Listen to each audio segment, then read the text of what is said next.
Chers amis,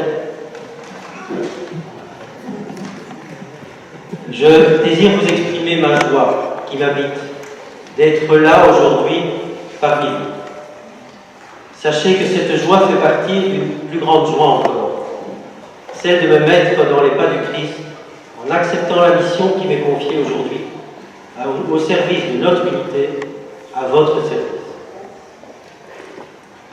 C'est vrai que la situation n'est pas habituelle de voir un laïc responsable d'une unité pastorale, mais je crois qu'elle est l'illustration de la manière dont notre vocation baptismale peut se révéler et se faire chair.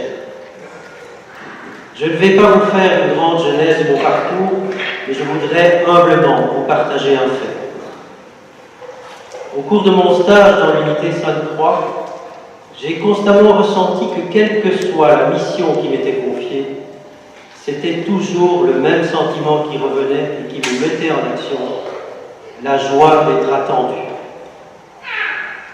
Et c'est cette joie qui fait grandir en moi le désir de servir davantage l'Église, de celui qui me précédait constamment, le Christ notre Seigneur. La rencontre de ce désir avec l'appel de l'Église par notre archevêque fait que je suis parmi vous aujourd'hui.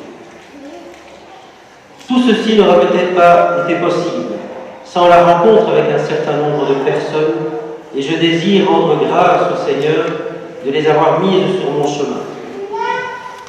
Je citerai tout d'abord l'abbé Jourdain, qui m'a accueilli et qui fut toujours étonné de l'intérêt que je pouvais porter aux Écritures et qui m'a motivé à poursuivre. À notre évêque, Monseigneur Coquerolles, avec qui j'ai eu cet immense plaisir de débuter les matinées de la foi et qui a présidé à la célébration de ma confirmation dans la foi dans cette église même, ici, à Saint-Henri. Je désire aussi rendre grâce pour la rencontre avec le Père Huet, qui m'accompagne depuis plusieurs années, aidant discrètement ma liberté à se disposer à la volonté et à l'action du Seigneur.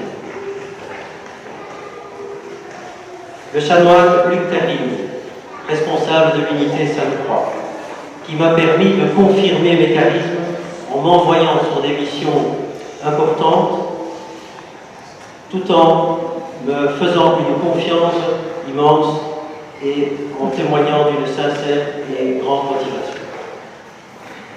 Je n'oublie pas, bien entendu, tous ceux et celles que j'ai pu rencontrer, côtoyer toutes ces années. La liste est longue et donc je ne vais pas les citer, mais ce ne sont pas uniquement les personnes qui viennent régulièrement à l'Église, ce sont aussi toutes les personnes qui témoignent d'une recherche de bien sincère et profonde.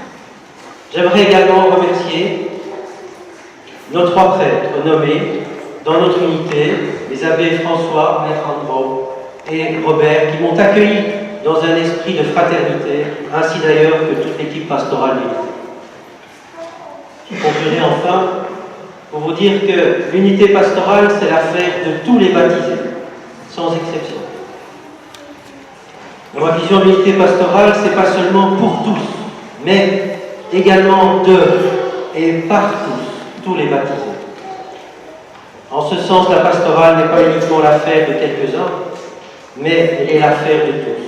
C'est pourquoi j'ai l'intention de travailler avec la collaboration de tous. Mais nous devons toujours nous souvenir et ne jamais oublier, comme le dit Monseigneur de Kayseul, que l'unité pastorale, l'équipe pastorale d'unité ou la pastorale ne sont pas une fin et des buts en soi, mais elles sont au service d'autre chose, de quelqu'un d'autre.